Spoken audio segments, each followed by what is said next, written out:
Jangan lupa subscribe.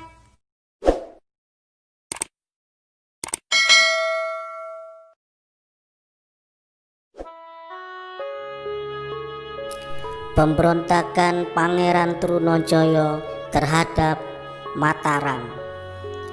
Setelah Sultan Agung wafat, pemerintahan Mataram dipegang oleh Amangkurat I yang memerintah dengan keras dan bersekutu dengan VOC. Banyak kerabat istana dan para ulama yang tidak suka dengan cara itu, namun mereka ditindak dengan tegas oleh Amangkurat I. Pertentangan yang semakin hebat dengan para ulama berujung dengan penangkapan dan pembunuhan. Banyak ulama dan santri di wilayah kekuasaan Mataram dihukum mati.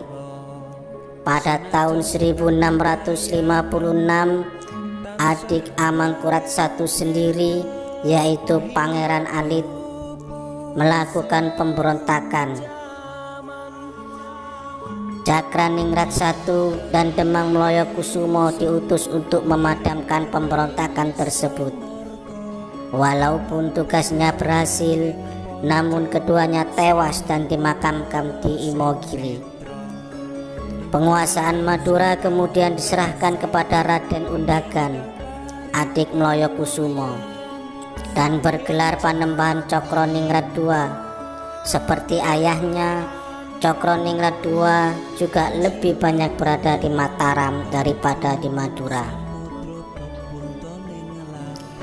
Kemudian ketidakpuasan terhadap Amangkurat I juga dirasakan oleh putra mahkota, yaitu Pangeran Adipati Anom. Namun dia tidak berani terang-terangan memberontak. Diam-diam ia meminta bantuan ke Raden Kajoran alias Panembahan Rama, seorang ulama yang masih kerabat keraton Mataram. Raden Kajoran kemudian memperkenalkan menantunya, yaitu Trunajaya, putra Raden Demang Mloyokusumo. Trunajaya ditawarkan kepada Adipati Anom sebagai pelaksana pemberontakan. Pada giliran berikutnya, Trunajaya dengan cepat berhasil membentuk laskar yang berasal dari rakyat Madura yang tidak menyukai penjajahan Mataram.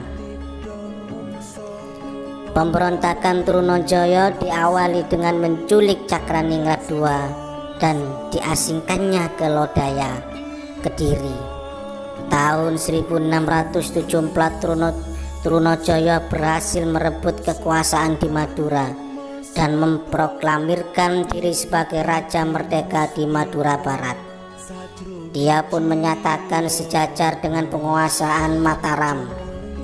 Pemberontakan ini diperkirakan mendapat dukungan penuh dari rakyat Madura, karena Cakraningrat II sebagai penguasa resmi yang ditunjuk oleh Mataram dianggap telah menelantarkan Madura Barat.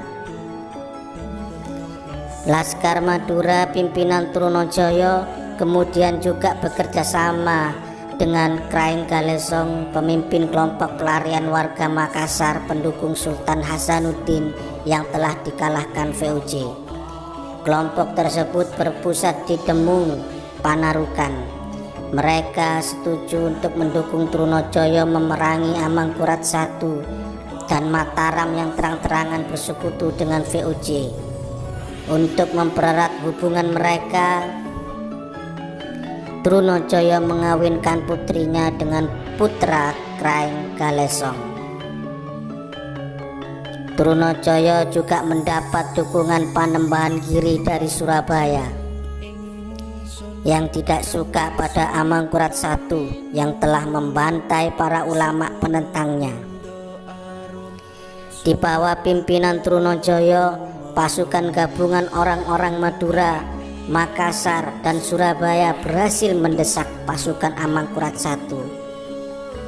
Kemenangan demi kemenangan atas pasukan Amangkurat I menimbulkan perselisihan antara Trunajaya dan Adipati Anom. Trunajaya dicurigai bahwa kelak dia tidak akan bersedia menyerahkan kepemimpinan kepada Adipati Anom. Suci kawis toro jopo Pada bulan Oktober 1676, pasukan Trunajaya berhasil mengalahkan Mataram di bawah pimpinan Adipati Anom yang telah berbalik mendukung ayahnya.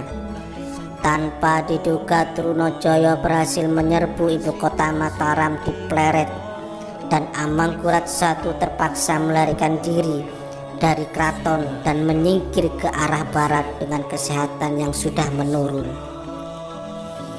Setelah terdesak ke Wonoyoso, akhirnya Amangkurat I meninggal di Tegal dan dimakamkan di Tegal Arum. Itulah sebabnya dia juga dikenal sebagai Sunan Tegal Arum. Dengan dukungan VOC, Adipati Anom dinobatkan menjadi Amangkurat II untuk menundukkan Trunajaya. Pada bulan September 1677, Amangkurat II secara resmi menandatangani persekutuan dengan VOC. Persekutuan ini dikenal dengan nama Perjanjian Jepara, yang isinya menyatakan Sultan Amangkurat II Raja Mataram harus menyerahkan pesisir utara Jawa jika VOC berhasil membantu menumpas pemberontakan Trunajaya. Setelah berhasil mengalahkan Mataram, kemudian Trunajaya mendirikan pemerintahan sendiri dan bergelar Panembahan Maduretno. Pada saat itu hampir seluruh wilayah pesisir Jawa sudah jatuh ke tangan Trunajaya. Wilayah pedalaman masih banyak yang setia kepada Mataram. VOC sendiri pernah mencoba menawarkan perdamaian ke Trunajaya dan diminta datang secara pribadi ke benteng VOC di Danarejo. Namun dia menolak tawaran tersebut. Setelah usaha perdamaian tidak membuahkan hasil, akhirnya VOC di bawah pimpinan Gubernur Jenderal Cornelis Spelman memusatkan kekuatan untuk menaklukkan Trunajaya. Untuk mendukung peperangan laut melawan pasukan Kraeng Galesong, VOC mengerahkan pasukan Bugis di bawah pimpinan Arupalaka asal Boni. Untuk melancarkan serangan darat besar-besaran bersama pasukan Amangkurat II, VOC mengerahkan pasukan Maluku di bawah pimpinan Kapiten John Kerr. Pada April 1677, Spelman bersama pasukan VOC berangkat menyerang Surabaya dan berhasil menguasainya. Spelman yang memimpin pasukan gabungan berkekuatan sekitar 1.500 orang berhasil terus mendesak Trunajaya. Benteng Trunajaya sedikit demi sedikit dapat ditaklukkan oleh VOC.